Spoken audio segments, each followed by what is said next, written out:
All right, everybody, welcome into episode 36 of Two Countries, Two Americas, All Sports. This is being recorded on August the 4th, 2022. We're already in the 8th month, and yet for American sports, you know exactly what that means. Football will be starting very, very soon. Actually, technically, it's starting right now as we record this. The Hall of Fame game is being played between the Jacksonville Jaguars and the Las Vegas Raiders in Canton, Ohio. Obviously, the result of this game doesn't matter, but hey, there's still football on my television. Life is good, and joining me as always from Americana, Sao Paulo, Brazil, and on the birthday of the Rio Branco Club is Gustavo Tomazeli. Gus, how are you this evening?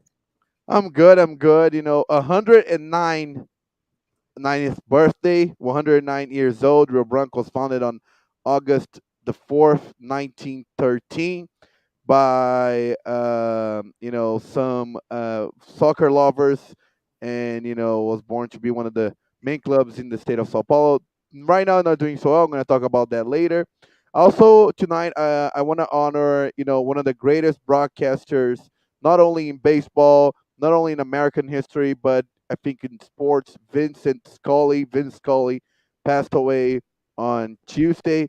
I think he was a remarkable broadcaster, not only because of the passion that he gave in his broadcasting, but I think the smoothness of the way he called games. The way he make the game poetic, the way that make the game transcended not the emotion of the sport, but I feel like he make people wanted to listen to a baseball game not because of the game itself, but because of the way he talked about it. I feel like that's the ultimate goal of the broadcaster is to make the game appealing, especially on radio when you don't have the image of the game.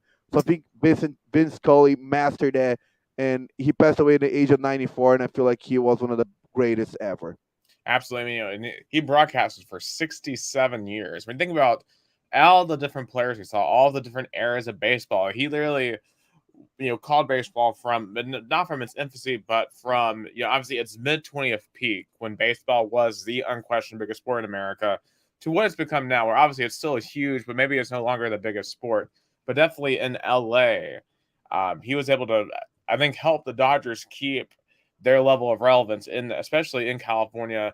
And, the Dodgers are one of the most popular franchises in the entire league. And it's always hard when you lose a legend like this because you're just not going to get that many broadcasters who are going to be able to go for almost 7 decades in any sport. And when you have someone like that, you have to cherish them while they're here because they are a repository. They are an encyclopedia of knowledge. I mean, you could probably ask Vin Scully anything about baseball for the past 70 years and be able to tell you because he was there for all those games. He was around all those players. I can only imagine the stories he has told and would be able to tell about the stuff he has seen, the stuff he saw throughout his life being a broadcaster. So it's just obviously it's a great loss for the sports world and a great loss for the yeah, but not just for the Dodgers fan base, but for everyone. I mean that you just don't get that many guys like that anymore. And when a local radio broadcaster gets this much attention on an international scale after his passing, it just shows you the true impact of Vin Scully. I mean, he had remarkable games. The home run on Game One of the World Series in 1988 of the Dodgers. There's so much memories, and that's why I want to honor him tonight in our podcast, Vince Scully. He will be remembered by I think everybody that loves sports and love radio and love broadcasting. So thoughts and prayers to the family. Absolutely, lots of prayers to the family of Vin Scully and to the entire Dodgers organization. But let's talk on the field stuff because I think the biggest story on the past 2 weeks we had a hiatus, but Deshaun Watson suspension, 6 games. I feel that was too light. I feel that was it was a joke. I think the Cleveland Browns organization celebrating.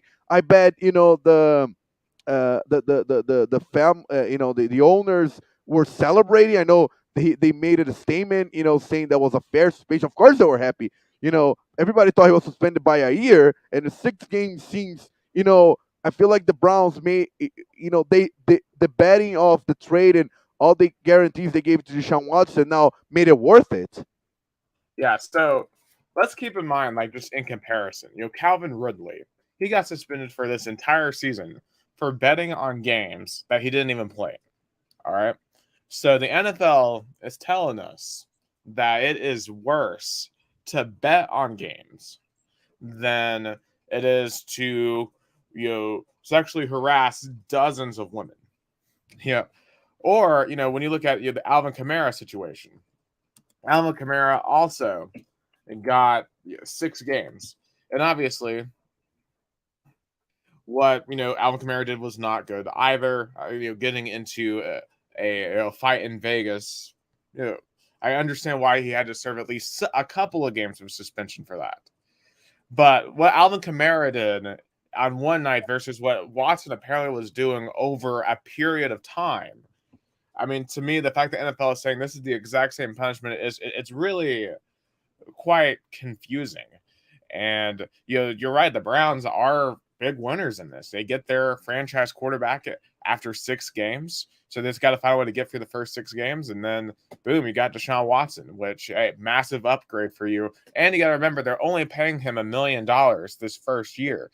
So if you divide $1 million by 11, that's just a little over $100,000 a game you're playing this year for a quarterback that honestly is probably a top 5-10 talent in the entire league.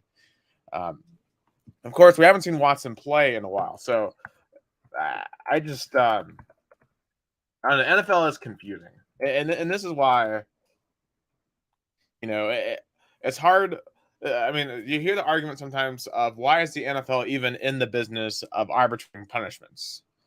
Because clearly their main focus is going to be on economics instead of morality. One thing I didn't understand is that the NFL is appealing their own decision. That's one thing I didn't get it. Yeah, so from what I understand, basically this decision is not the NFL making the decision. It's a separate entity that the NFL and NFLPA have to argue over what proper appropriate suspension is. So they gave Watson the 6-game suspension. So the NFL believes that they should be getting more. But the fact of the matter that this is in place, it shows how light this whole system is, and it feels like that there has to be some sort of different process. I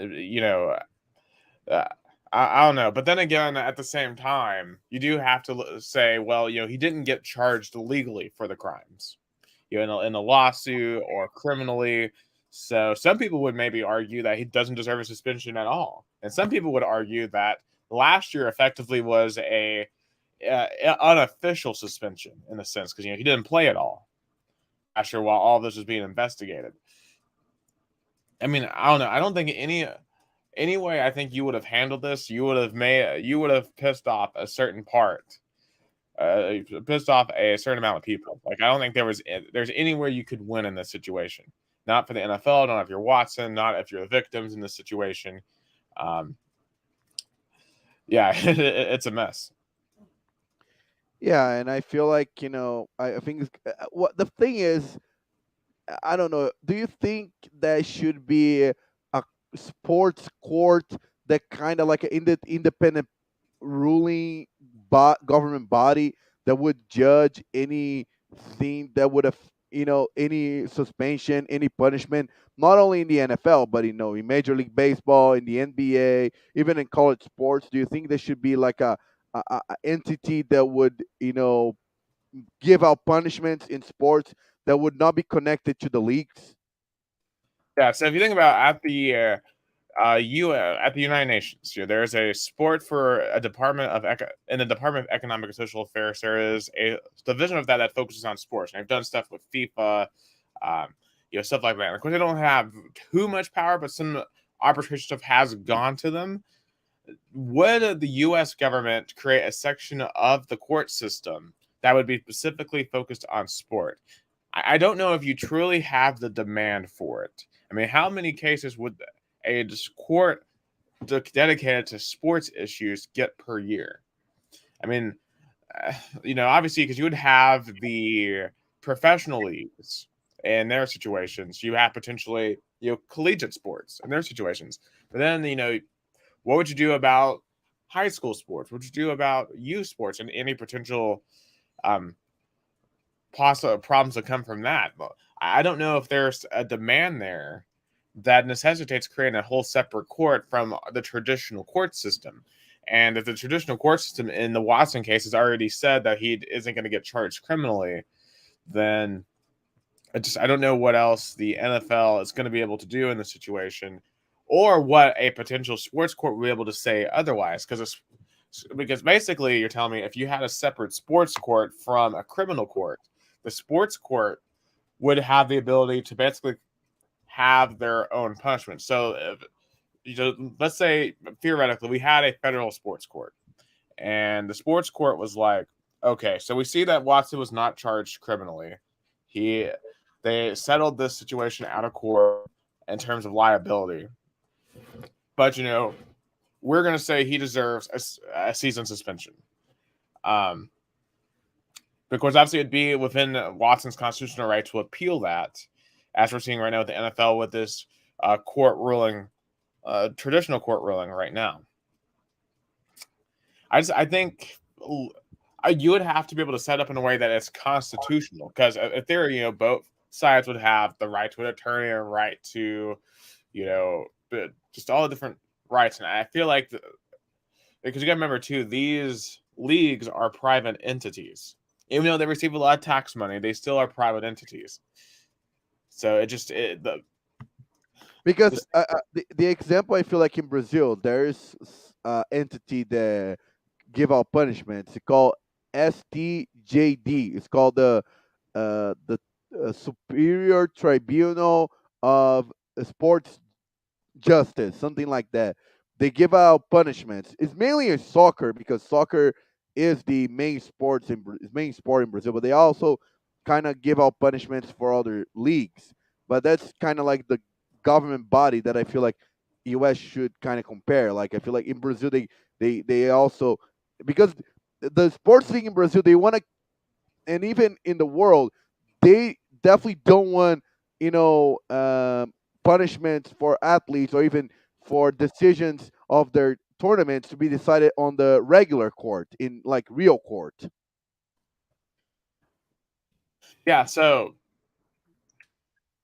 I guess you could attempt to put something in like that, but once again, I think because of the differences in constitution, the differences in the court systems, I don't see how that would work in America without it being um, extremely difficult. Because if you think about like in the entertainment industry, I know in certain courts they have certain divisions, especially like when you go to California, New York, they have certain divisions dealing with like record labels and those types of arbitrations. I don't know. I just I don't ever see something like that occurring, and I don't know how much it would change the outcome of this case for Watson. So it's certainly going to be interesting to see what happens. I'm very curious to see what the reaction is going to be from the Browns fan base, from other fan bases when Deshaun Watson gets back on the field. So the first 6 games for the Cleveland Browns, they're at Carolina, home against the Jets, home against the Steelers, at Falcons, home against Chargers, home against Patriots. So Deshaun Watson will be eligible to come back and play Week 7 on the road at Baltimore. And that's a division game. That's a rivalry game. Baltimore is going to give Deshaun Watson a warm welcome. Um, Deshaun Watson's first home game is going to be, I believe it's a Monday night game. Monday night game at home against the Bengals. So, wow, I mean, that just sets up perfectly, right, for the for the NFL having Yeah, Deshaun. yeah, it seems like was a perfect setup because it kind of makes Deshaun Watson back to the divisional games, which I feel like that's the crucial games, especially with such a close division. I think the AFC North is gonna be this year. Yeah, I'm just trying to think. What do you think? Because so they're going to be playing with. God, I think it's Jacoby Brissett. Jacoby Brissett will be the starter for the first 6 weeks, more than likely. So what do we think they're going to do here in these first 6 games? So at Panthers, did the Browns win? I mean, also you have you also have, I think I think they can win. The Carolina Panthers still doesn't have a starter. I know it's a battle between Baker Mayfield and and um, uh, and it's a battle for the quarterback position. So I think they can win. I think out of the first 6 games, I think they can win half of that. I think Carolina, Jets, and the Falcons. That's, that's- I actually kind of disagree. I think the Panthers will upset them week one. I think that if you look at some of the weapons they have, like Christian McCaffrey should be back at 100%. You have DJ Moore on the outside. I think Baker will be your starter, and Baker's going to have something to prove. I think Baker's going to come out there and be lights out. He's going to want to show off against the Browns. This is his Super Bowl game. I think Carolina wins week one. I think the Browns will beat the Jets week 2 at home. I think they beat the Steelers week 3. I just don't believe in Mitch Trubisky at quarterback. Um, I doubt Kenny Pickett will be starting this early. I think he'll be starting by the end of the season. I have them at 2-1. Falcons, I think they might be the worst team in the league this year, 3-1. Chargers, I think they're going to lose that game. The Justin Herbert is going to be too much to handle with Austin Eckler and all, the rest of that offense. And the Patriots, I like the Patriots to win that game. I think defensively, the Patriots will really get after Jacoby Brissett and make the Browns one-dimensional in that game. So, yeah, I agree. Free start here. But the first 5 games after Deshaun Watson comes back, at Ravens, Bengals, at the Dolphins after a bye week. You got to remember, this is Dolphins now with Tyreek Hill, with Chase Edmonds. A loaded offense right now. Then at the Bills, home against the Buccaneers, and then at the Texans.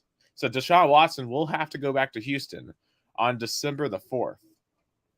Then at the Bengals, home against the Ravens, home against the Saints, at Washington, at Steelers. This is a pretty hard schedule for the Browns. But I think what the Haslam family and the front office of the Browns celebrates is that if you think about it, the tough schedule is literally starts when Deshaun Watson come back. Right. I think it literally starts when Deshaun Watson returns to the team on October 23rd. Because I think before that, it's not a tough schedule. I mean, again, we said it was a 3-3. I mean, it can go 4-2 or it can go 2-4, but I think it's gonna be in that range. But I think if Deshaun Watson coming back in a crucial moment of the Browns season. Yeah. I'm trying to think about what I would think. So, like, I think between Ravens, because Deshaun Watson is going to be rusty, I think they lose to both the Ravens and the Bengals before their bye week. I think they're 3-5. Then coming off their bye week, I think they beat Miami 4-5. I think they lose to the Bills 4-6. At this point, Bucks would be your do or die. I'm going with the Bucks actually to win, so I'll put the Browns at 4-7. I think they beat the Texans 5-7. I think they get one again. I think they get one at Cincinnati 6-7. Home against Baltimore 7-7. I think they win that game. Home against the Saints and Washington. I think they win both of those games. So I think the Browns get it together at the end of the year. I think they might be like 4-7 at one point, but I predict they win like their last 6 games and finish like 10-7. I don't know if that puts them in the playoffs or not. Yeah, I think there will be a wild card contender. That's my prediction. I think the Browns, because the AFC is going to be so loaded. I wouldn't be surprised if the AFC North make 3 teams in the playoffs. I don't know. The AFC West might do that before then. Oh, that's true. That's true. And right now, the Raiders, their backups, they're looking pretty good over the Jacksonville backups. 13-0 in the second. They are killing the Jags. Is Trevor Lawrence playing or not? No, he's not playing. I mean, Derek Carr is also not playing, but Josh Jacobs is playing.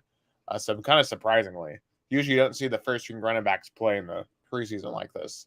But I think they're just trying to get him some more rest because, he was hurt a lot last year. Yeah, so I believe also, I think, the Browns can be a wild card contender. I think 10-7, it's accurate, can be 11-6, something like that.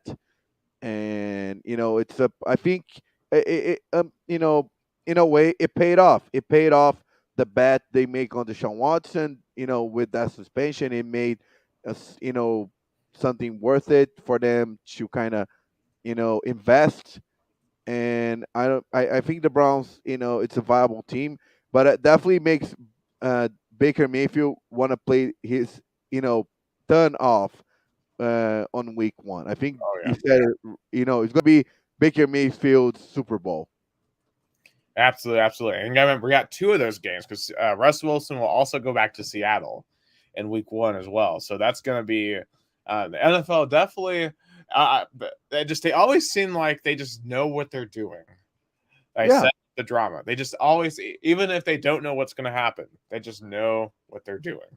yeah. The NFL seems like a really well-run television show that always knows how to create drama and knows how to put their characters, their teams in a spot that can be appealing. Because today, I think the NFL is a television show, is more like a television product than a stadium product. I feel like today we can see the MLB is more like a stadium product than a television product, but the NFL is definitely more like a television product than it's not that people don't go to the stadiums. Of course, the stadium is going to be packed, but the NFL knows how to create national drama, especially putting really big players against former teams to have the ratings for the television, the TV station, the broadcast. I mean, it's amazing to be there in person. I mean, I got to go to my first NFL game last year and just seeing just the level of athleticism on the field is just unbelievable, and just how fast the game is in person. But still, yeah, I mean, when your game's going on, there's like 10 other games that you want to keep up with, and with fantasy and just everything that goes into it. It really is a like just perfectly made television product. Yeah, Um, I was able to attend a handful of NFL games, especially at Nissan Stadium. I covered the Titans, mainly in 2016. Being there on the stadium, in the NFL game is just another atmosphere. It's incredible. And for me, the most remarkable ever is when I don't know how I did it, but I was able to watch the end of the fourth quarter between the Titans and the Jags at the field, at Nissan Stadium field. That was surreal. That was surreal.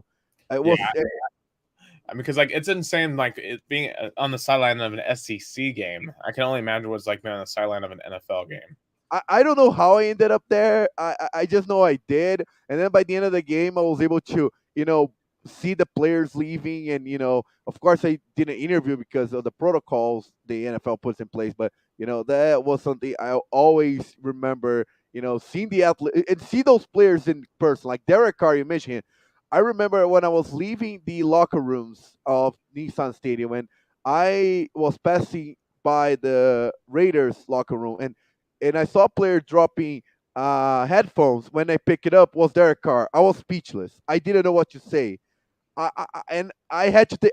I know that was not the most professional thing I should have done, but I had to take a picture with him because he was so nice to me because I know we had the interactions, but it's just something that being there in person and I hope you go get those opportunities, Nick, because you deserve it. Absolutely, absolutely. Especially with probably in my opinion, probably one of the most underrated players in the league too, in Derek Carr. Because I know I've said this on multiple occasions, but I think Derek Carr is a verge top 10 quarterback in the league.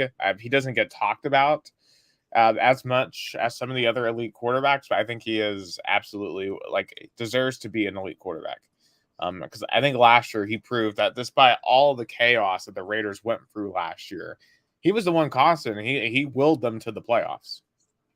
Oh yeah, I mean, if somehow the Raiders made it to the playoffs, a lot of is because of Derek Carr. And I feel like if he didn't got injured in that 2016 season, he definitely the Raiders would have made further into the playoffs. I think they were eliminated by Houston Yeah, and Brock Osweiler, but it's because he was injured. yeah. They would have won round one.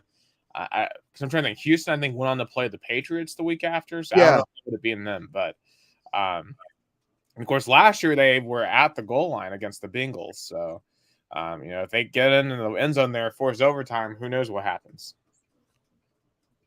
yeah. So today is Hall of Fame game in Canton, Ohio. 13-0. The Raiders lead. It's more about the celebrating the players inducted into the Hall of Fame. It's more like it's an honor. It's a special moment, especially to beginning of football season. But we're always honoring the players. A lot of events and a lot of you know, a lot of honorees for players, especially that was inducted into the Hall of Fame.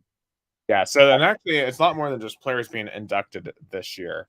Um, there are officials being inducted. So I'll just read off the entire class here. So we have Leroy Butler. He played 12 years for the Packers. Bryant Young.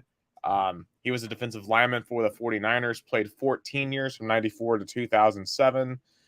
He has a ring. Butler also is a safety for the Packers and has a ring. Sam Mills. He played for the Saints and the Panthers. Was one of the initial Panthers players when they began playing in the 90s. Part of the Dome Patrol, which was a linebackers core that was really dominant for the Saints in the late 80s, early 90s. Richard Seymour, obviously multiple Pro Bowls, multiple Super Bowls with the Patriots throughout the 2000s. Tony Baselli, the first ever draft pick for the Jaguars in the 1990s, 95. Only played 6 years, but was very good throughout the late 90s for the Jags. Additionally, you have Cliff Branch, a former Raiders wide receiver. He's getting into the Hall of Fame. Also, you have Dick Vermeil. He coached for the Eagles, Rams, and Chiefs. Total of like nearly 30 years. He has one Super Bowl championship with the greatest show on turf with the Rams, and and Kurt Warner. And additionally, Art McNally, who really modernized officiating. Like a lot of what you see with modern officiating came from him. So he is getting inducted for his contributions to that, what makes the NFL Hall of Fame really cool is not just players. Like you have coaches, you have referees, executives, because NFL, there's just so much that goes into football that it's just amazing to me. Honestly, the other day, when I was in Nashville over the weekend, and I visited the Country Music Hall of Fame, so it was cool getting to see all of their and like plaques and induction, all their like all the different musicians' information, and it just makes me think about what it'd be like to go to Canton, Ohio, to see all the gold jackets and all the information on the players up there. So, obviously, congratulations to all the inductees.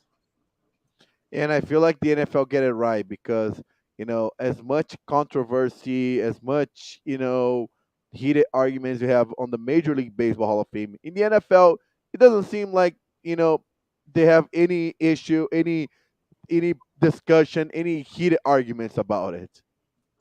Yeah, like it's pretty much clear and cut from the most part. Now, I think in the long term, you're going to see guys like Michael Vick, I think, become controversial, uh, because I don't know if he, because in terms of, I think, of just pure stats and accomplishments, I don't think he is Hall of Fame worthy. But there's going to be people who are going to argue that he should be in there for impact and for how he revolutionized the quarterback position. But I think because of his legal problems with the whole dogfighting ring, I think that's going to significantly hinder any chance he had of being in the Hall of Fame.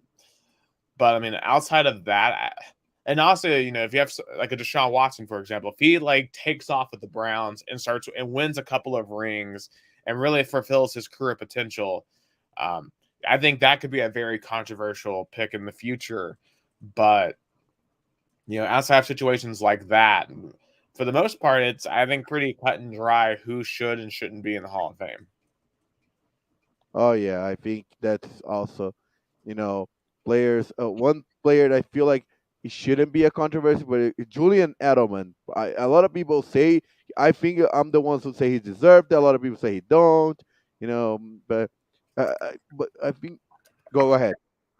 Yeah, I would say, because Julian Edelman, he has a Super Bowl MVP. He has nearly 7,000 receiving yards, 36 receiving touchdowns.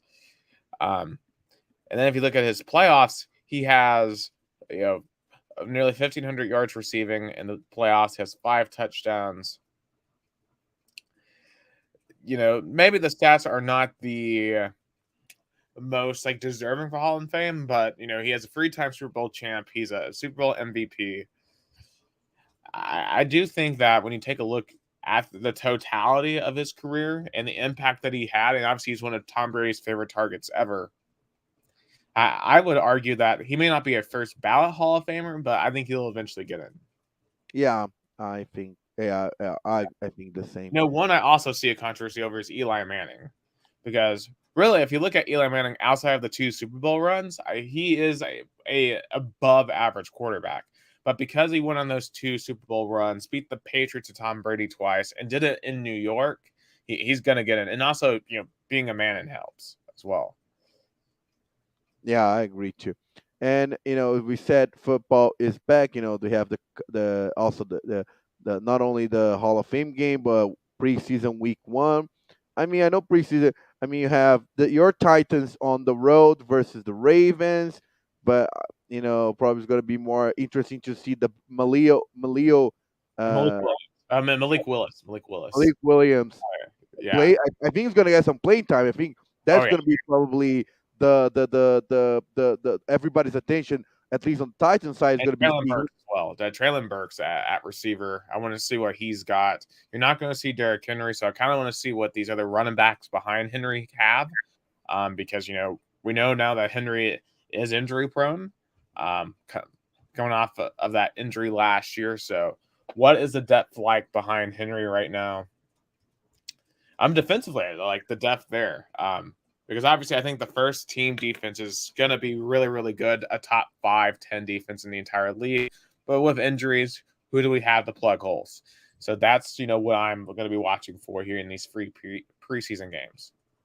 Yeah, that's going to be on next Thursday. Patriots versus the Giants as well. On Friday, you have the Lions versus the Falcons, the Browns versus the Jaguars, Cardinals, Bengals, also Eagles and Jets, 49ers, Packers, the rematch of the divisional round of last season.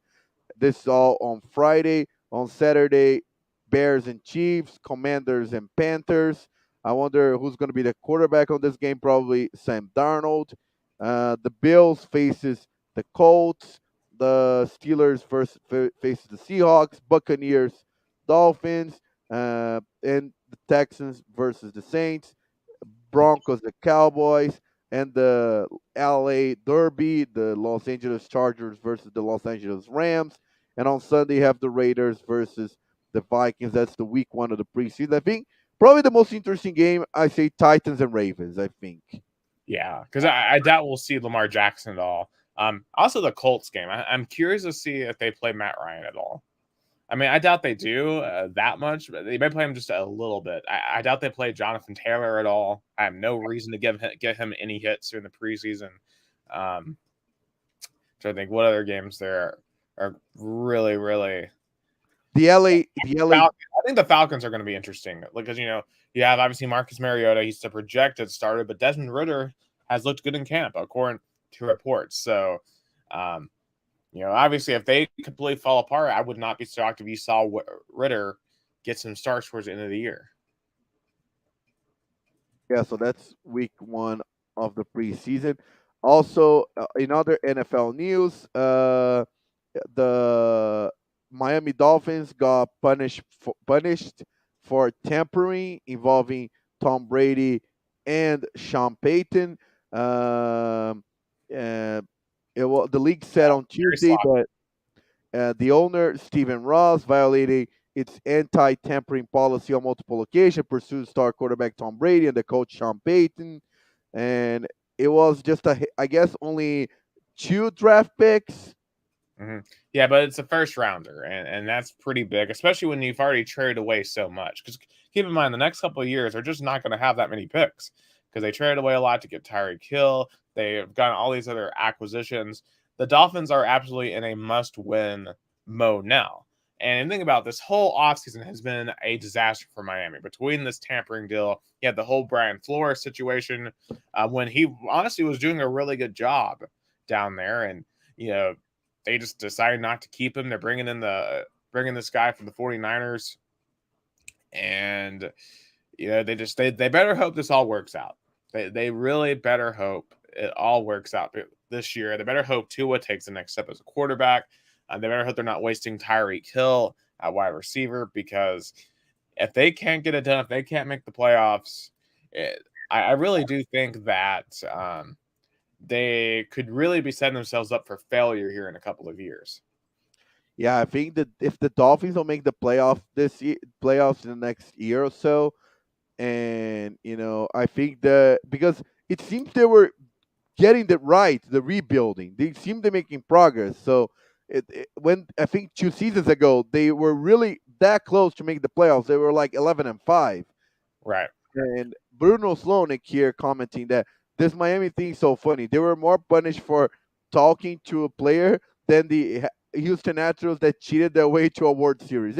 It's two different leagues. It's two different mentalities. Oh, absolutely, absolutely. Like, it's NFL. They, in some ways they're much more strict. In some ways they're more lenient. But it depends on what the thing is.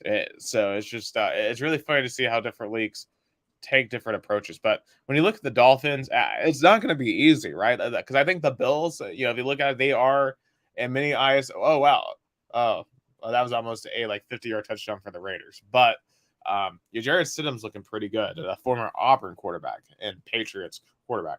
But when you look at the Bills, they are, and according to a lot of people, Super Bowl favorites. So the Patriots, of course, they were playoff team last year. As long as they have Bill Belichick, they're always going to be contenders. The Jets, I think they're doing a decent job rebuilding. I think a lot of it just hinges on, can Zach Wilson take huge strides this year. So the AFC East is not going to be easy for the Dolphins. They better hope Tua looks like the quarterback we all thought he was going to be, like around 2019 when he was lighting it up at Alabama. That's what they have to hope, because ever since he suffered that ACL injury in 2019, it seems like Tua has gone downhill. Like he did not look good at the end of the year last year. And of course, everybody's going to be commenting on, they're going on Tua and not on Justin Herbert, because if Tua doesn't work out, everybody's going to be kind of comparing their picks. Oh, for sure.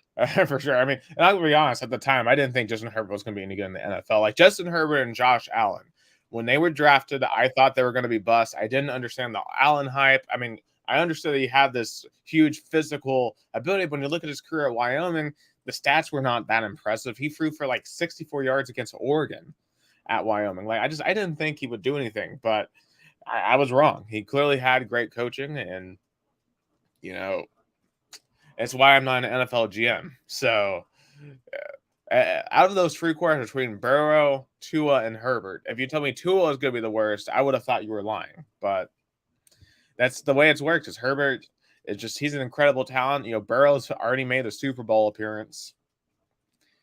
So Tua definitely's got to prove himself. He's got a lot of pressure on him, because if he doesn't improve this year, I think the clock's going to be ticking. Yeah. I think the Dolphins are definitely on the watch this season, and I think if they don't make the playoffs, the pressure on the GM and on the front office is going to be really high. But let's move on to baseball, to college football first, because fall camp haven't begun.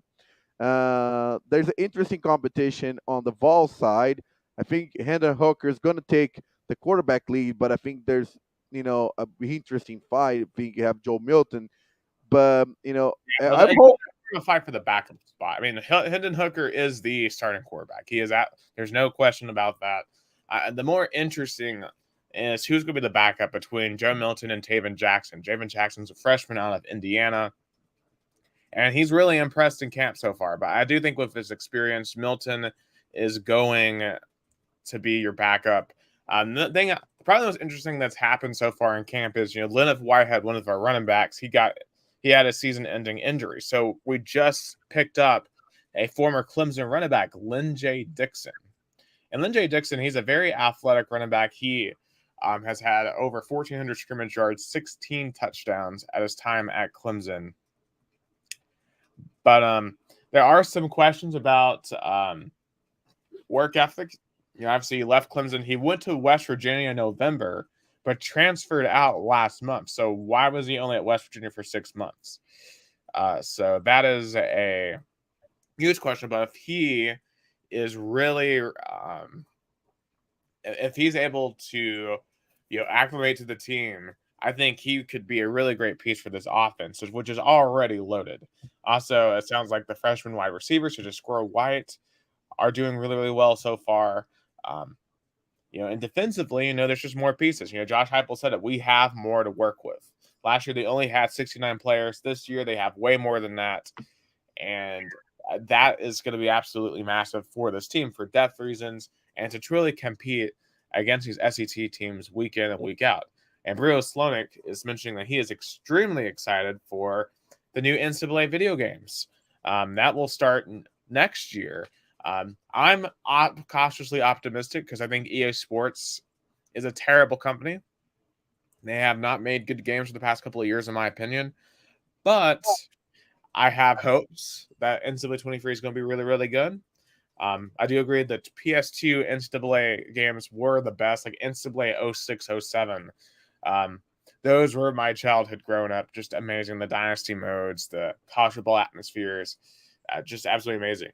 And also a Rutgers fan. So, I really haven't taken a look at Rutgers' schedule. But let's. Yeah, they're playing Boston College to start the season. Yeah, so let's see. That's gonna be hard. Boston College is going to be a sneaky good team in the ACC. So all right. So if I were to just pick, I'm just going to quickly pick this Rutgers schedule real quick for Bruno here.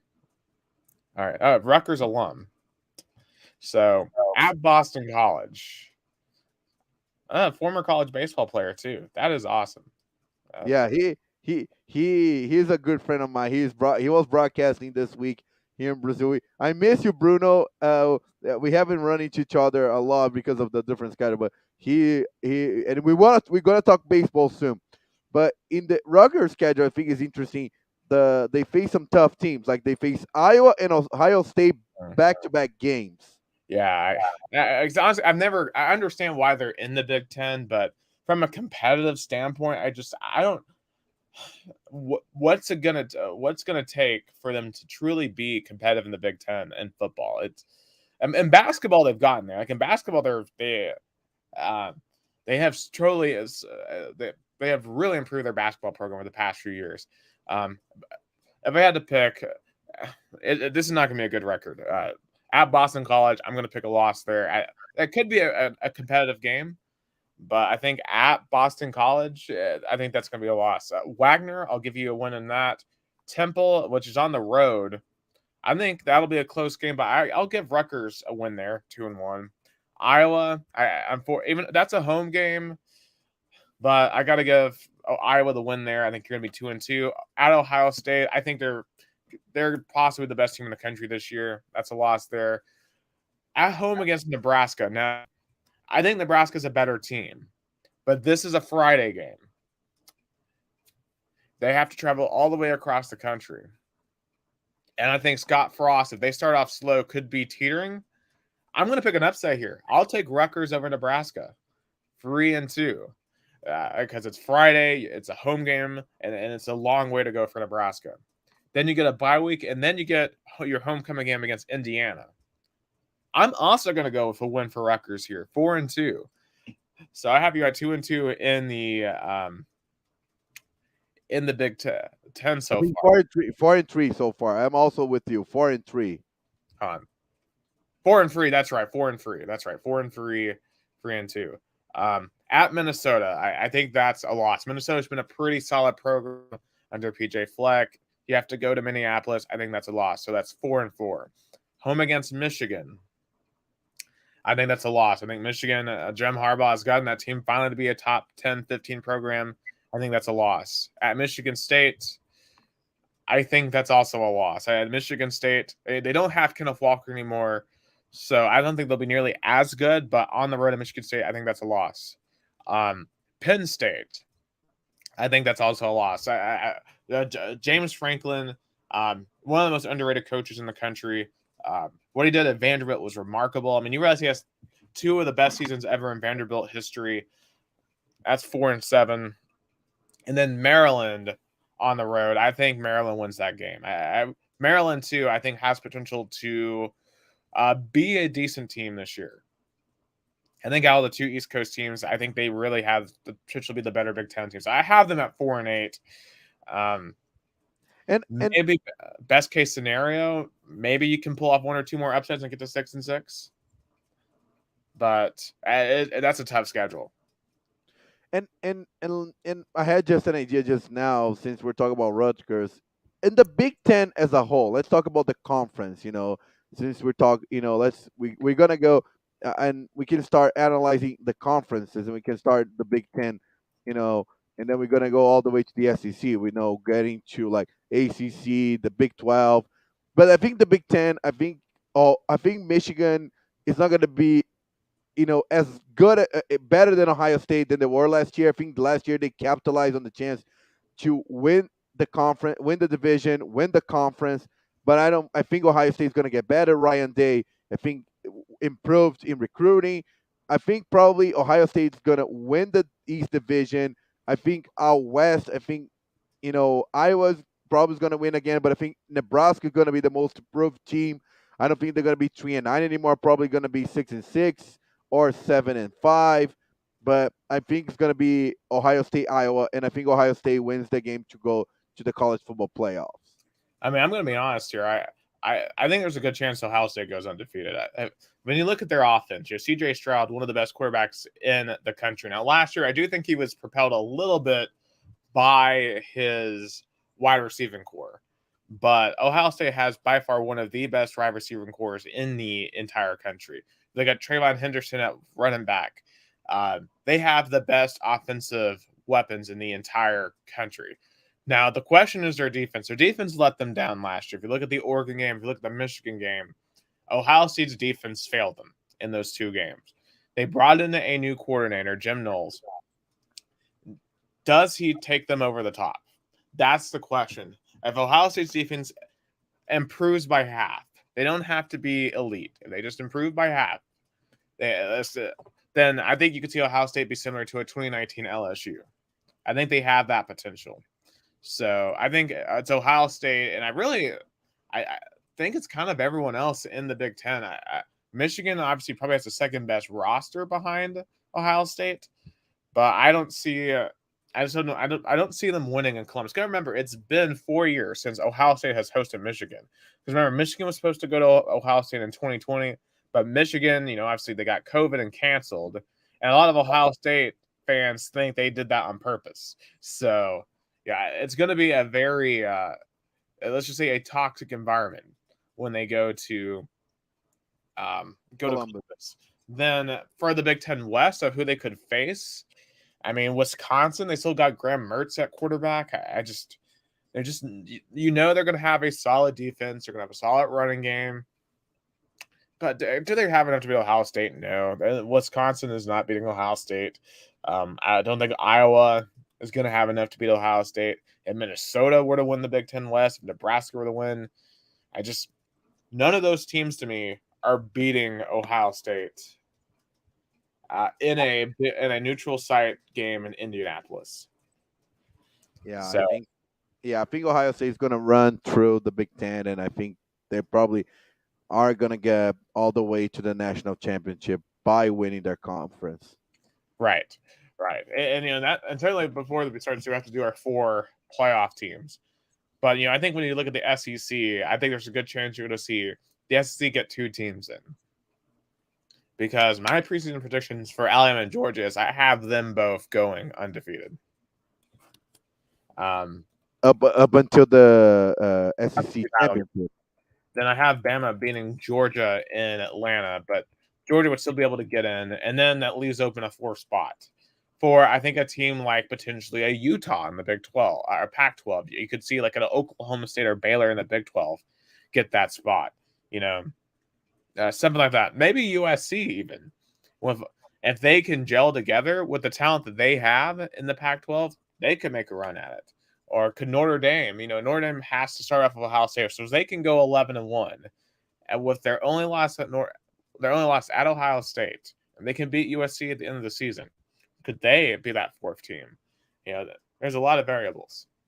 I think that Ohio State Notre Dame game is probably going to be already like a playoff game. whoever wins this game is going to get an inch closer to the playoffs. Oh, for sure. Also, I forgot Clemson. We cannot. I know Clemson was a little down last year, but they still won 10 games. Um, Not the easiest schedule. They're going to have to go through NC State. They got to go through Wake Forest.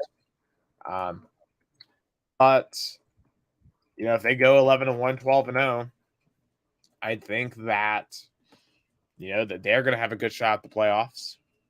So, yeah, there's several contenders, but I think truly for the national title, it'll probably come down to Ohio State and Alabama. I think those will be your two best rosters by far. They have the two best quarterbacks in the country, and C.J. Stroud and Bryce Young. I do have more questions about Alabama's roster than I do Ohio State's roster. Like their wide receiver core, who's going to step up there? I mean, you obviously got talent. That's Alabama. You look at their running backs. Let's be honest, their running game last year was the worst it's been in a very long time. Can they find a way to get that going again? So, but they still on the defense. You still got Will Anderson up front. I'm not going to doubt Nick Saban while he's there, but I do think there are some chinks in the armor there for Alabama that someone could potentially exploit. I can't pick anyone in their schedule to beat them before I see it. Yeah, I think it's going to be a very interesting college football season. I think I can see a path of two SEC teams make it again the college football playoffs. I think one Big Ten, and I think the biggest fight is going to be between Notre Dame as an independent versus a Big 12 or even a Pac 12 team. Oh, absolutely. Absolutely. I said that the biggest wild card to me is USC. That is the wild card team. If Lincoln Riley can get those boys going early, because you think about their first three games: Rice at Stanford, Fresno State at Oregon State. Not a very hard start to the season. Stanford's nowhere near what they used to be. Oregon State, they're a sneaky good team. Yeah, they have been improving over the past couple of years, but they shouldn't be able to compete with this USC talent. I think Fresno State, to me, honestly, is the best team out of those first four. That's before they play Arizona State. They go to Utah. That's going to be a really hard game for USC. They go to UCLA. They have Notre Dame. Those are like truly the only teams that talent-wise should be up there with USC. Oh yeah, I think if USC can, make it 11-0 up until the Notre Dame game, I can see a path. And their schedule is not the hardest. I think they're probably going to be Utah and Colorado, probably going to be the toughest games. I don't think Colorado has not been a great program the past couple of years. So, what other team do you think can give trouble to USC outside of Utah? Utah, Notre Dame, potentially. Before Notre Dame. UCLA. I think UCLA could give them trouble. Maybe Arizona State could give them trouble. And honestly, Fresno State could give them trouble potentially. Watch out for Fresno. They have a pretty good team, but somebody starts like Arizona is one of the worst P5 teams. They get if they had to go to Washington State, I would be concerned about that. Cal's at home. I'm not worried about them at all. Colorado's at home. I'm not worried about them at all. Not worried about Rice. Not really worried about Stanford. So I think out of Arizona State, Utah, UCLA, Notre Dame, those are their four hardest games. Oh yeah, and week 1 starts in probably the week kind of 0-1 kind of on Saturday between Nevada and New Mexico State and Western Kentucky and Austin Peay. But you have Nebraska and Northwestern play in Dublin. Mm-hmm. Yeah, that'll be an interesting game because this is a massive deal for Nebraska. They have to win this game. They have to. Remember last year, they were on week 0 too. They were at Illinois, and they lost. And that set the tone for the entire season. And it probably is that the first, I think it was the first and second college football game ever outside of the U.S. Yeah, I think there's been a couple because I think Notre Dame and Navy played in Dublin a couple of years ago. So, but there's been a handful. But yeah, certainly for these two teams, it will be. Yeah, Nebraska's interesting. Like, I think they will beat Northwestern. I think they're a better team this year. Scott Frost, he has to win this game. He has to win this game. Oh, he has to improve this season. He was brought up to be this, big savior of Nebraska football. He had a big success in UCF. He was alumni, a very successful one, but he was still not able to make the impact everybody thought he would. Yeah, my prediction for Nebraska is 6-6. But there are some huge games that like their week 3 game, which is their 4th game, Oklahoma. And of course, that's their traditional rival for Nebraska. They get them at home. They only lost to Oklahoma last year by a touchdown.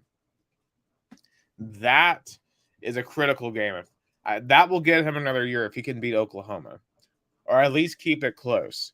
Because Oklahoma has a new coaching staff, but I can't pick Nebraska to beat Oklahoma. Until I can see them close out a game like that. And what's interesting is that the first 5 games is 4 at home and 1 in a neutral site. So that's the best way possible to start a season. Right. And truly the outside of Oklahoma, there's not a ton of other great teams there. Georgia Southern and North Dakota are 2 of the teams. You have Northwestern and Indiana are the 2 Big Ten teams. So, and then you go to Rutgers, which I said in the Rutgers, my Rutgers preview, that's a Friday night game, go across the country. So I think that's going to be tricky for Nebraska. And then after that, their second half's kind of hard. Like you go to Purdue. We saw last year they are a pretty good team, especially offensively. Illinois, they beat you last year, but I think you should be able to beat them at home. Minnesota, that's a 50-50 game at home. At Michigan, I think you'll lose. Home against Wisconsin, I think that's another 50-50, but I'm going to pick Wisconsin there. Again, I just don't trust Nebraska in a game like this. At Iowa, I'm picking Iowa. So to me, that's 6-6 for Nebraska. I'm gonna go 7-5. I think they can win. I think they can win. I think they can win versus Illinois. I think they can win one more game. I think 7-5. I think they shoot for that. But I think making a bowl game should be the goal of Nebraska because if they don't make the bowl game, I think that's I don't think Scott Frost is gonna stay. No, that'll be it for him. So, and of course, honestly, if he wasn't a legendary player there, he would have been gone already. So because of the goodwill, he gets one more year. He's getting one more chance because of the goodwill he had from the past. So, well, we'll have to see what happens with Nebraska. Yeah, but certainly we're going to do way more college football previews in the weeks ahead. We'll have to actually go conference by conference and stuff. Today was kind of just out of the blue, but we started with Big Ten. Probably next week, maybe do a Big 12. Oh, absolutely, we should do a Big 12 one because that's truly interesting. Because Texas, Texas is going to also one of the most interesting teams in the country this year. They're getting a lot of good talent, but I'm just going to tell you, I don't believe in Steve Sarkisian as a head coach. I just don't. And they play Alabama in week 2. So it's going to be quite fascinating. So next week on the Big 12 preview like we did on the Big 10. And let's move on to finish American topics, the MLB, because it doesn't seem to be, it wasn't, it didn't look like it was going to be an interesting MLB trade deadline, but damn, the Padres went and got 2 big talents out of the Nationals. Oh, absolutely. The Nationals just have decided that, that one ring was good enough. Time to blow it up. I'll be curious to see how long it takes them to rebuild. Yeah, I think when they got that ring in 2019, it seems they took the pressure off and they say, okay, fine, it's time to rebuild. Like, as soon as they got the last, out in Houston, it seems like that team was going to dismantle. Everybody had a feeling that team was already kind of make it or break it, especially, And the team started to rebuild even before they won the World Series. With Bryce Harper leaving for Philly, but they kept the main pieces, especially with Mark Scherzer, and Juan Soto. i- but they won the ring. But then after that, then all the main pieces left. Yeah, yeah, yeah. I mean, I gotta remember too in that World Series year they started off 1931, so they were thinking about maybe even blowing that team up until they went on a run their midseason and get themselves back into contention. So it's just one of those. It's one of those deals. Right now when you look at the NL East, the Mets and Braves are way ahead of you. The Phillies are way ahead of you right now. You're back there with the Marlins. You just gotta. It's gonna take you a couple of years, but you've done it once. You built yourself up into a title contender. We'll see if they're able to do it again.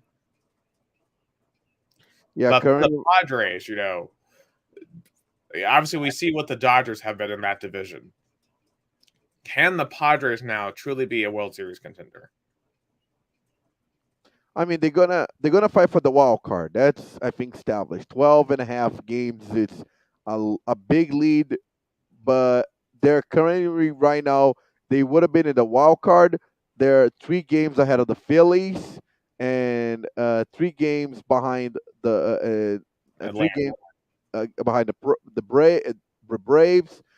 But I think the Padres are gonna be a wild card team.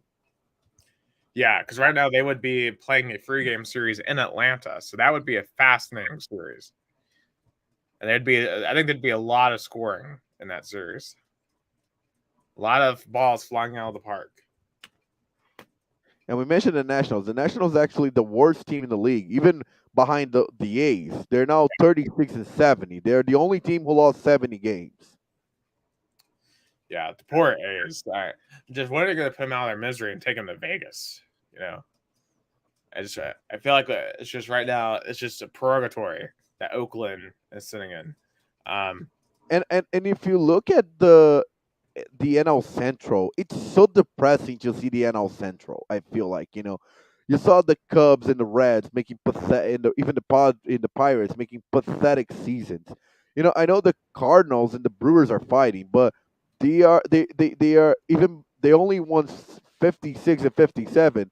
The East itself got 2 teams with 60 plus wins.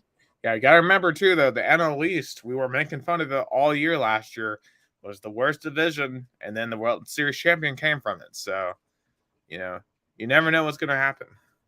Yeah, that's a good point. That's a good point. But speaking of the NL East, the Braves and the Mets are playing right now. Currently, I think just ended. The my Mets beat your Braves 6-4. But the point is, I feel like it's going to be a really, really. I think it's going to be the most interesting run in the division wise. 3.5 games. I know the Mets Now four and extended a half. Now 4.5. 4.5. The Mets extended the lead, but I think that's going to be the tightest kind of division fight. Well, the AL Central too is pretty. Even though that those teams there aren't very good in the AL Central, the Twins, Guardians, and White Sox are all within 2 games of each other. I mean, the White Sox are 53 and 51, but they're only 2 games back. That's pretty crazy. Yeah, but in the team in the be- in today, who's the best team in baseball? The Los Angeles Dodgers or the New York Yankees?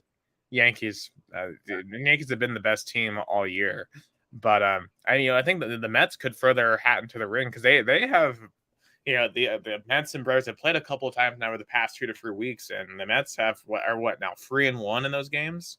So they're I feel like they're starting to take a little bit of control now back in the NL East because they let the Braves come back on them, but they're trying to get that gap back, and I think that's going to be huge for them because I feel like for the Mets, a lot of this is a psychological thing because they've had so many of these leads over the years that they've blown. So they gotta when they see the Braves, they gotta find a way to get past them and to hold on to that uh, lead in the NL East.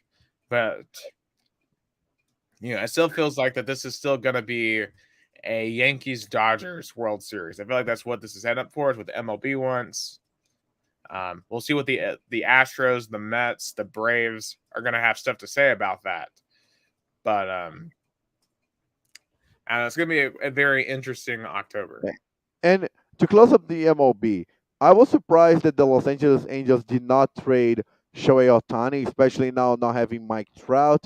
But do you think in the future, do you think Mike Trout and Shohei Ohtani just say, we're done, playing with this organization, wasting our talent, and clearly an organization that cannot provide the roster to be even a playoff contender? Do you think Mike Trout and Shohei Ohtani say enough is enough? I really hope so. I want to see those two play for a good team. And it's just insane to me if the Angels have had elite talent and just can't do anything. They cannot build around elite talent. It's the most mind-numbing thing in all of sports. I don't think I've seen anything like this since maybe DeMarcus Cousins with the Kings. They had an amazing center for a long time in Sacramento, and they could never make the playoffs ever. Like that's what this reminds me of. And I think they're gonna have to, for their sakes, they're gonna have to demand trades. They're gonna have to demand they get out of there. Like look what Juan Soto got for leaving Washington. Shohei Ohtani could get that and more if he leaves Los Angeles. And I mean, the bottom line is, especially now, Mike Trout's got a really, tough injury that can make himself rethink about it. Am I wasting my prime years here? I'm gonna end up titleless. Right. Yeah. I mean, at this point, you got to start thinking about legacy. You have to start thinking about legacy.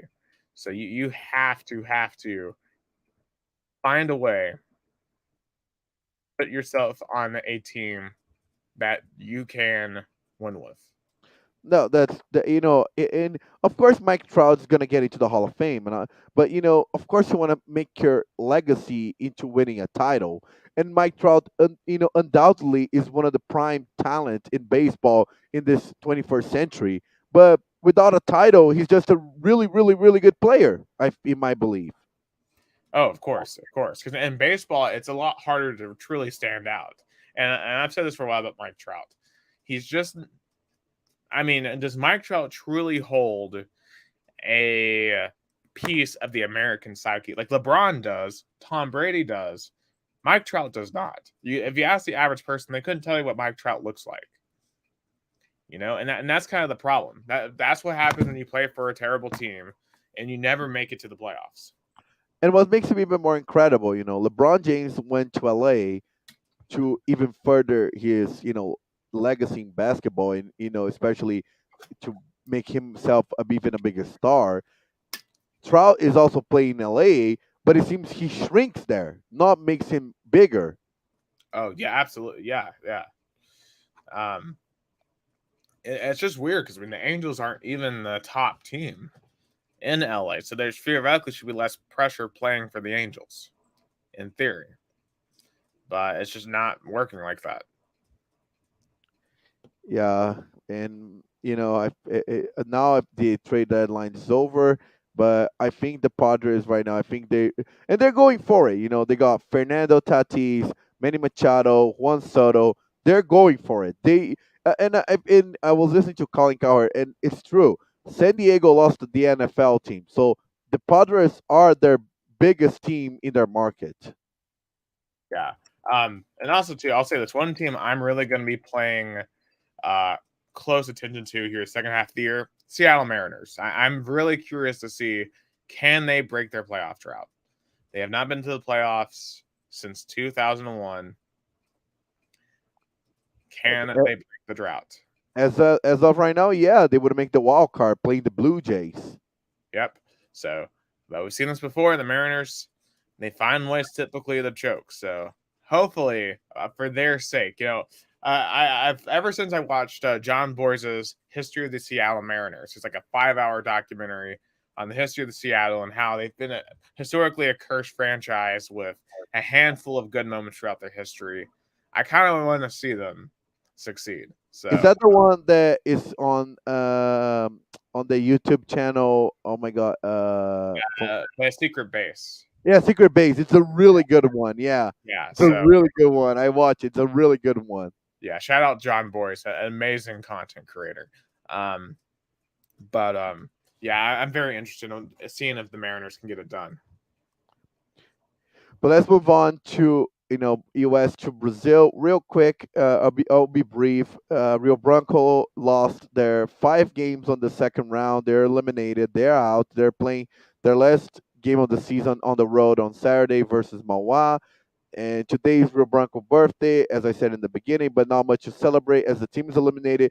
They made their worst performance in the worst division. So a lot of people on the press here in Americana says is the biggest blunder is the biggest is the large it's a really disappointing. It was the biggest disappointment ever in Rio Branco history, and I agree, it was very disappointing. I was heartbroken, but it was a mismanaged from front office to the coach and players. It was a really bad, especially when they advanced to the second round. They got 4 players on the trade on the where they could trade, but they got 4 players that did not sync with the team, and they even practice with the team. They got a starting lineup position that make the players that were already there upset.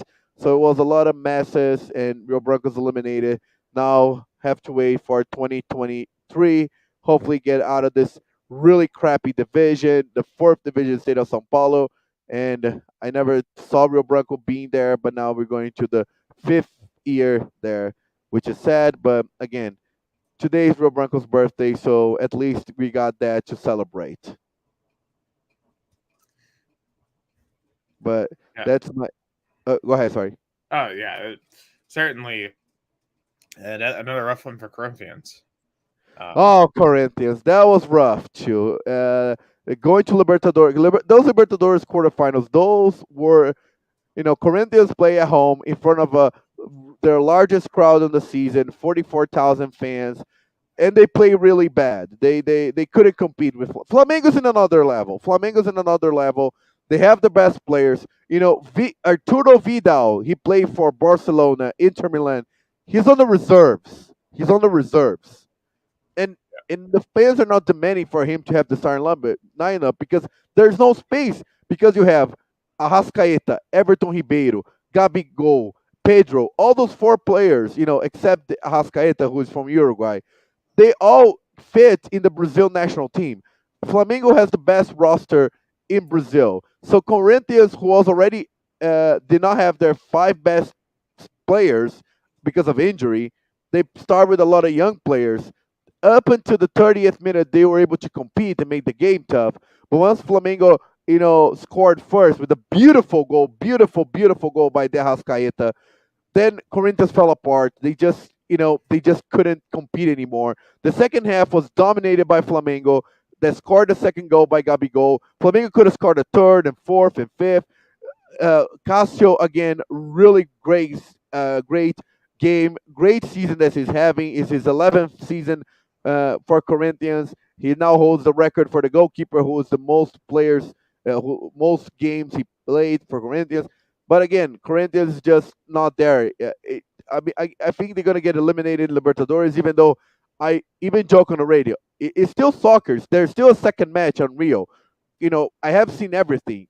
Flamengo in 2008 won 4-2 on the road in Mexico versus America of Mexico, and then lost 3-0 at home.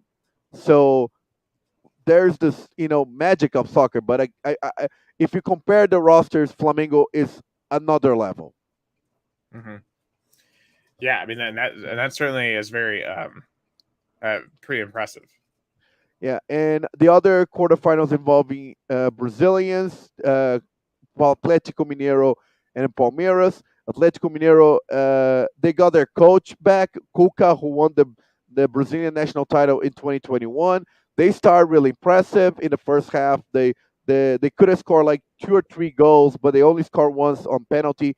They started the second half scoring, but then they scored the second goal. They kind of slow it down. They kind of stopped the pressuring on offense. And then Palmeiras came and they did what Palmeiras always do. They find a ways to score, especially on set pieces.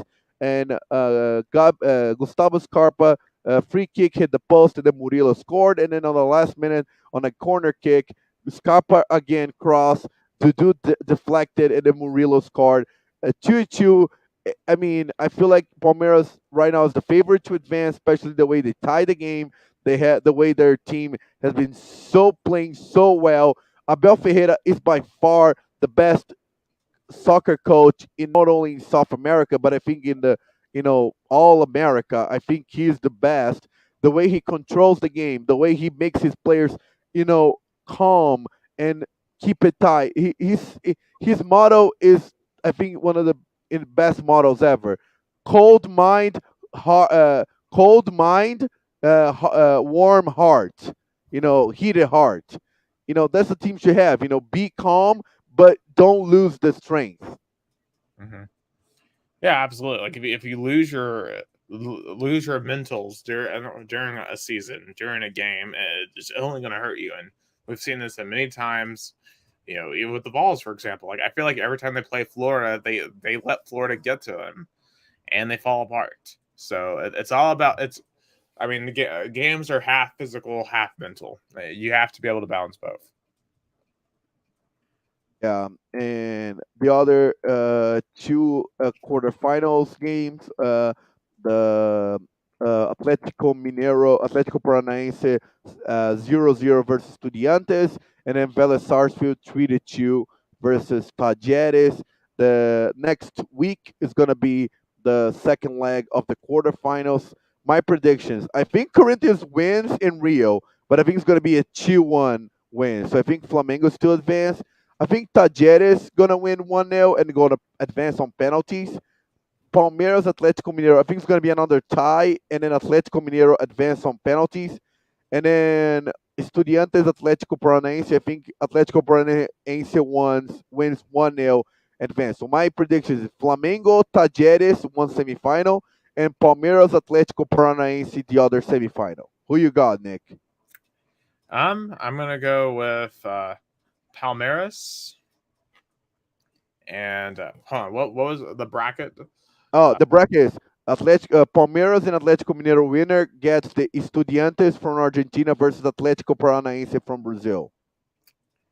I guess I'm gonna go with Atletico Piranhas Oh, versus it's going to versus be interesting matchup. Felipão, who won the Libertadores with Palmeiras in 1999, facing his former team. So it's going to be kind of like a homecoming, for homecoming for Felipão, who coached Brazil in 2002, but also Palmeiras in the first Libertadores in 1999. I also that's got that always fun. matchup too. What? Those homecomings are always fun. Oh They're yeah, for sure. And on the other bracket, Flamengo Corinthians. Who you got? uh, gonna go with Flamingo.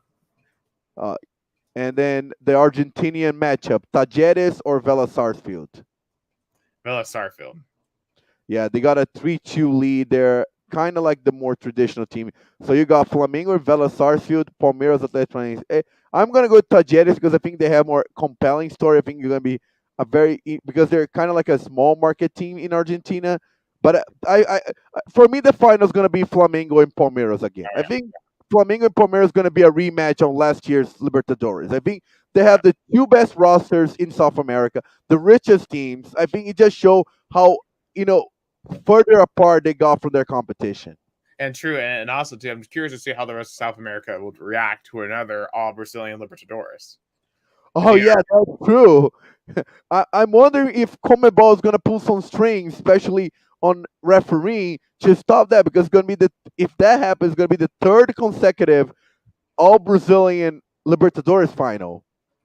yeah, and I can't imagine that's good for ratings in the other countries, and that's going to further strain relationships with the rest of with Brazil versus the rest of Common Bowl. Oh yeah, that's a good point because especially I think they wanted to have an Argentinian team back in Libertadores because the last Argentinian team who made it to the final was in 2019. River Plate lost to Flamengo in a very dramatic fashion, and then since then, no Argentinian or other South American nation came back to Libertadores final. It was all Brazilian, and of course it upsets Comebol the dominance of Brazil. But there's Brazil's economy is not that good right now, but I think it's better than Argentina, Uruguay, and Colombia. And the Brazilian soccer teams has just more financial dominance over, especially the Argentinian teams. Hmm. Absolutely. The big moment here for Argentina. That absolutely big moment here for Argentina soccer. They got to find a way to get past at least one of these two Brazilian teams to make it to the finals. Yeah, and it's interesting that their two main teams were eliminated in the round of 16. You know, Boca Juniors and River Plate, especially Boca Juniors. I did not expect them to eliminate Corinthians, and but thank God for Dario Benedetto, really great player, especially kicking penalties, really good, really good. You know, he wasted not one but two penalties in one game, so that was just great. as a as a Corinthians fan, gotta love that. Yeah, yeah. I mean, obviously a massive win for Corinthians to get it over Boca, and it'd be crazy if one of the smaller teams end up being the one to save Argentina. That's true. All the hopes and dreams can rest on Tajeres. Because I mean, they were at least tying up until the last minute, and they're playing at home on the second leg, and then Estudiantes. I don't think they're gonna get past Atlético Paranaense. So Tajeres can be the hopes not only for Argentina but all the other South American countries, because Brazil right now is dominating Libertadores. It's just I think if you think about it, it could have been even more Brazilian players, but the two matchups in the quarterfinals are all Brazilian. Hmm. So we could have seen even more if there were like a different bracket with Brazilian teams play other team, like the other are teams from the bracket. Yeah. So it's gonna be fascinating. Yeah, but so we're gonna see next week what's gonna be in Libertadores. At least Corinthians fans are hopeful. They just sold out all the visiting sector tickets for the Flamengo Corinthians game, 4,000 of them. So they're hopeful, but it's just my Corinthians friend who's also broadcast. He said it's over. I don't say it's over because it's soccer. It's never over until the referee finish the game, but it's pretty much close. But we'll see what's gonna happen in next week. Just to finish up the podcast tonight, our hot topics. You go first. Yeah. So my hot topic is about the NASCAR race, the Indy Road Course this past week, and it was a comedy show. I think it's time for NASCAR to consider going back to the Indy Oval because look, when it comes to the end of these races, uh, there's just the drivers are driving so let's just say carelessly. They're literally driving into this tight corner at the end of the Indianapolis front stretch, like 5 wide, and crashing every single time. We have people trying to take shortcuts. They ended up getting penalties for that. Of course, Tyler Reddick ended up winning the race. Ross Chastain was the driver who took the shortcut and almost won, but then got a 30-second penalty for it. And I don't know, just I feel like with the new car, the flat Indianapolis Oval actually could be a really good race now. Because for a long time, the flat Indianapolis Oval was not a very good race for NASCAR, but it could be now. And I really do think that they should consider going back to the Oval because the road course, I mean, at times for providing good racing, but man, there's got to be more of a balance between the constant wrecking and what we saw on Sunday. So I don't know. Not the biggest vote of confidence from me on the Indianapolis road course, but at least I think this week's race at Michigan is going to be really, really phenomenal, and it's still miles ahead of Texas. Oh yeah, that's for sure. Texas Speedway, it's definitely should be renovated or rethinked. Yes, I absolutely agree with that. All right, what is your hot take? I mean, my hot take is definitely it's ridiculous how the VAR in Brazil keep getting worse. When I thought VAR was gonna get implemented in Brazil back in 2018, it's gonna be okay, fine. We're not gonna have any problems with offside or decision on penalties.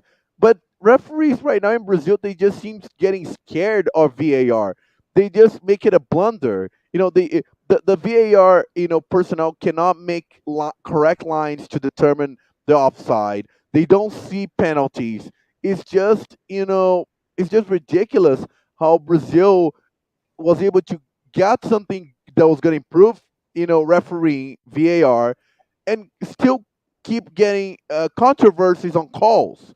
It's like if the NFL implemented the replay for referees and still got the calls wrong. I know some of them do, but not on the amount of they getting in Brazil. In Brazil, every week we got 2 or 3 wrong calls with VAR. Come on. I guess now the problem is really professionalize, referees, or make a better training. I don't know, but it's just ridiculous. Keep getting calls wrong when you have five, not one, not two, but five referees with cameras watching it.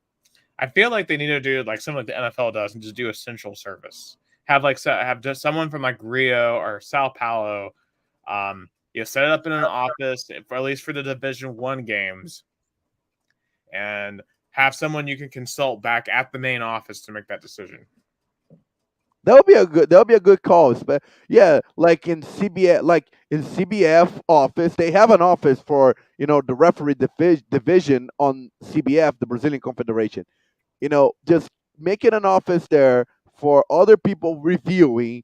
Maybe an outside review would be better. But the problem is the referees right now, the VAR instead of make them more confident on their calls, it just make them more confused and more like all over the place. But I think a good idea would be like make an independent reviewing committee in Rio in CBF.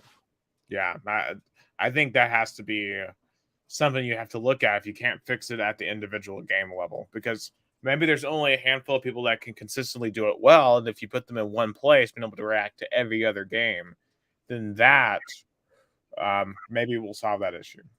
And they try to keep changing the director of refereeing in the CBF. I think they changed 3 times in the last year or so, and they always promise it's gonna get better, but it doesn't. And when I thought VAR was implemented in Brazil, they was getting it right. It was finally was not having that much controversy. But now Palmeiras president Leila Pereira complained about refereeing again, because if it wasn't for the offside that wasn't called, we would be in the quarterfinals of Copa do Brazilian Cup. And Abel Ferreira now in a press conference says that he worries that the Brazilian Championship is gonna get decided on a blunder by a referee or outside the field. So I hate when you leave like a margin for doubt, or front office people or even president people questioning the legality, or even making assumptions that would even question if the game's going to get decided on the field. Yeah. Um, I mean, those are all potential solutions as well. I just when you have five, and I'm assuming these five referees are at the individual games, so that's a ton of referees. So if you have 20 teams, that means you have potentially up to 50 referees you need. I think it's hard to expect every single one of 50 officials to be able to consistently call, because I mean, officiating already is enough of a subjective Right. experience anyway, that I think you have to be able to consolidate it to a certain extent. Yeah, I think. Yeah, I mean, I just hope that all the big moments in Brazilian soccer season gets decided by a really beautiful goal or a really good play, not by a referee making a mistake. That's all I wish, because it's really annoying and really depressing, and makes me irk when I have to hear fans complaining about referees and telling that was a conspiracy to take their championship away. That's what's the worst. Yeah, absolutely. I mean, I mean, for any sport, you don't want to ever see it come down to the refereeing. So hopefully we don't see that in the World Cup this year. Definitely don't see that in the Yeah. NFL this year, because we see that in the NFL too on multiple occasions. So just, hey, even in NASCAR, I mean, last week, I mean, we didn't get to talk about this last week, but literally Denny Hamlin won a race and then got DQ'd because of something that was wrong with the car. So um, stuff happens in every sport. Yeah, Kentucky Derby. I think couple of years ago, the winner got also disqualified. So you never want an outside decision to take it away the emotion of the win that will happen on the field, on the court, on the track. You never want that. You take the emotion away from sport, and when you do that, you just take what makes the sports amazing. Yes. Yeah. I mean, and that's what we watch. We watch it for the in the moment. Also, watch it to watch the Jacksonville Jaguars suck. 'Cause they're down How's the score to finish the pod? 20-0, 20-0 Raiders. Oh. Yes. So that's it for episode 36 of Two Countries, Two Americas, All Sports, recorded on August 4th, 2022. Shout out to my dad, his 60th birthday today. So also shout out to him and Rio Bronco birthday. I think Barack Obama's birthday was this week as well. Actually, you're right. I think it is. Hold on. What is Obama's? It has to be today, right? Yeah, I think so. My dad. Oh, yeah. Hold on. 61. So that's what he is. 61 years old today. You know, he doesn't seem like he's 61, but I guess he was 47 when he got elected. So yeah. So big shout out to Barack Obama, Rio Bronco, and Joao Tomazeli. All making birthdays today. So that's it. Jeff Gordon's birthday as well. If I'm not. Whose birthday?